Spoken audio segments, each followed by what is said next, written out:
Here I am, AVN, the Trendsetter here, 2018 Las Vegas, first time for me here. And look what I run into, Xander, Corvus, ladies and gentlemen. Xander, thank you so much for giving me a few minutes of your time. How are you today? I'm good, man. Doing pretty well. Just signing over here and all that. So. I've always been interested. I always ask this from the talent's perspective. What's it like when you do come to events like this? Obviously, AVN's the biggest one out there.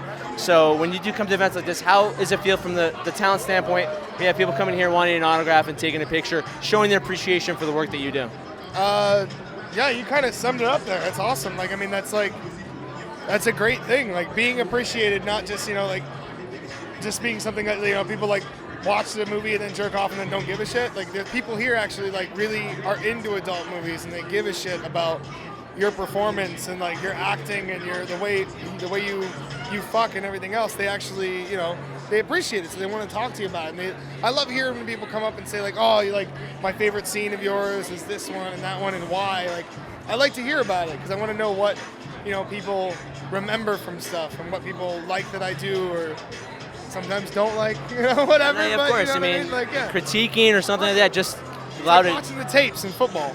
Exactly. I mean, that being said, are you highly critical of yourself? Because I'm always like, it's easier to speak into it from my perspective, from a female performer standpoint, to talk to them about this, but not a lot of people talk to it from the male standpoint of it. I mean, how difficult is it for somebody like you to not be so difficult and critique yourself when there's so much pressure on you when you do have to perform those scenes? I don't find that I'm tough on myself for like performance and stuff, really, because I just always try to be creative and like do different shit and just go crazy is like what I do. Yeah. I would say the thing I'm really critical about is music though. Like my music and stuff like that. I'll sit there for hours and be like, I'll do like take after take on a song or something like my band's recording and shit. But for the movies, what kind of music can we listen out to? What kind of music is out there? Yeah, death metal, and like there's a bluesy kind of dark folky band that I'm in. You've always been into music? Yeah, since I was fucking 14 years old. Yeah, man. Do you think being involved in music, I realize with a lot of musicians that I'm friends with, it develops a different side of the brain of creativity. Do you feel that way that you just see things? Because I think being an artist of developing a song, let alone developing a sound, is so creative. Do you take that same type of enthusiasm when you're doing your job here? Yeah, I would say so. I mean, just from playing and touring like as a kid, basically, it's like I'm not afraid of performance. You know what I mean? Like I don't mind getting on stage or performing in front of a camera or doing any of that stuff. I've been doing it for so long. It's like it's what makes me happy. It's what I like doing. There are preconceived notions. We cover professional wrestling on the High Spot podcast, and I always compare the two very similarly because they're highly competitive. Both, everybody's out there, maybe not necessarily competing with each other, but competing with themselves to do the best they can. How would you say how competitive is the adult film industry from the male's perspective? Because yourself, I've known a couple male performers are the kind of known names that you always kind of see them around because the talent always wants to work with them. So how difficult and competitive would it be from a male standpoint, somebody watching this saying, hey, I want to do this for the right reasons because I feel I can do it. How difficult is it to get your name out there? Well, I don't see other like guys or anything as like competition really. Like I know people see it that way. This is my job. You know what I mean? Like I don't see it as like, oh, I have to be better than this guy or I have to compete with this guy or I have to. Fuck that. That's some fucking child shit. Like we're not here trying to like. Why waste your time on those thoughts? Like I have a beautiful naked girl in front of me that I'm supposed to fuck super. Like, just fuck the shit out of right now, and I'm thinking about competing with some other fucking guy? No, absolutely not. I'm busy thinking about her. That's what I'm thinking about. You know what I mean? So for me, I don't really, that doesn't affect me. And I think what you were saying about the, like, guys coming in and, like, thinking they can do it and stuff, like, yeah, that's awesome. It's like, if you want to come in and try it and stuff, but you have to know. What would you give them? You have to know that in your first like 2 years you're in the trenches. Like nobody knows who you are, nobody trusts you, nobody knows that you can do a good scene, you're gonna get paid shit until you can prove yourself that you can come in there. Because realistically, every producer, every director, everybody else on set wants to come to work, shoot a good scene quickly and get the fuck out and go home. That's what everybody wants to do. Everybody on set wants exactly that. They want to nail a scene and get the fuck out. You know what I mean?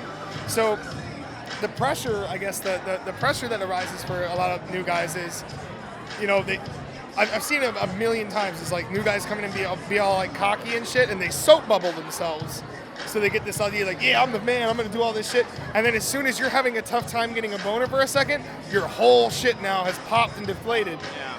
Because you blew yourself up so much to this high standard in your mind, where if you come in humble, it's a lot easier, you know, to actually come in there and perform and do your job. But I think that's the advice I would give the new guys is, you know that what you're stepping into isn't a fucking party.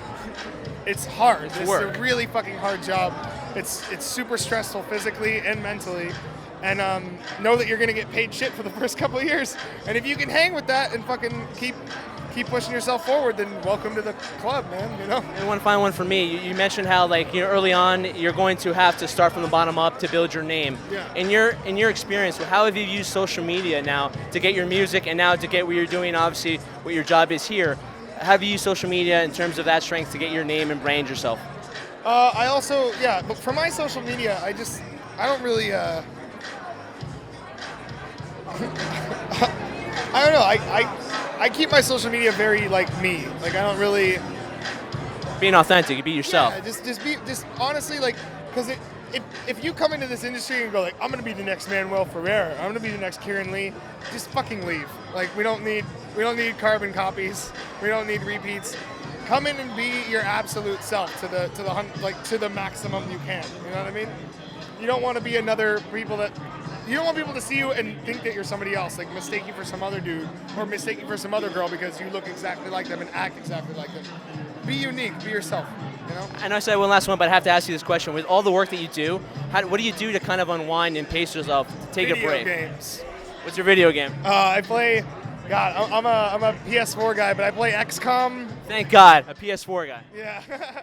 I play XCOM a lot, Call of Duty World War II. Since Call of Duty finally got their shit together and stopped with the fucking jetpacks and shit and the fucking knee slides, what the fuck? I hated that. And then the bouncy laser guns. Oh, yeah. Did you see that shit? Like you can shoot like the wall and the laser bounces up. Get the fuck out of here. I share his pain, folks. So I share stupid. his pain. I was so angry. Xander. Then Battlefield 1 came and Battlefield 1 was like, oh shit, this is how the shooters are supposed to be. And now we got World War II, so. Xander, I appreciate your time. It's really great to talk to you. I want to actually do one final thing before you leave. For everyone here on the High Spot Podcast, I want to include Xander into a club that he'll be the first guy to be involved in this club here in the adult film industry. I want to put the two fingers up like this and touch, and now you're part of the Jersey Wrecking Crew, meaning that we'll be behind you, man. We will support you. We will always have your back. Thank you so much from the High Spot Podcast. Xander Corvus, guys. If you don't know the name, then Google it. Thank you, man. Take it easy, dude. Appreciate it. Thank you so much.